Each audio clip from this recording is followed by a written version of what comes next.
Meron tayong isang tutorial dito mga bossing ano.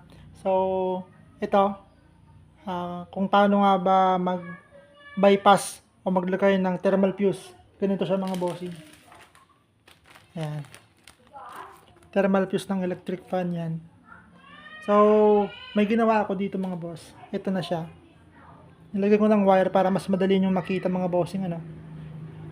Kasi ito mga boss, ayaw na niyang umandar. So, nagpalit na tayo ng capacitor dahil marami tayong capacitor. Ayan, sobrang dami nating capacitor mga boss. Nagpalit na rin tayo. Tapos, nung papaanda rin natin mga boss, ayan, wala. So, papakita ko mga bossing kung paano mag-bypass o maglagay ng thermal fuse.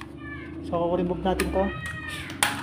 Ito yung pinaglumaan na capacitor.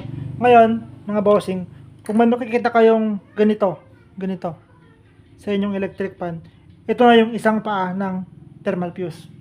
So, lagay natin. Maigsi lang itong video mga bossing. Tapusin nyo na kaagad.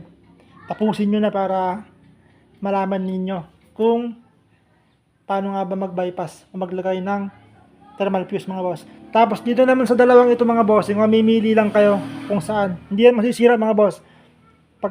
Kahit saan ninyo ilagay, okay lang. Ang mangyayari lang, pag mali, baliktad yung ikot. Tapos, pag halimbawang tama naman yung ikot, o di yun na yun. So, try natin dito. Try. Ayan. Ito yung thermal fuse mga boss. Siguraduhin yung mga bossing pag repair kayo, naka-unplug. So, lagay na natin. Ayun mga boss, kita nyo, baliktad. O, isa pa.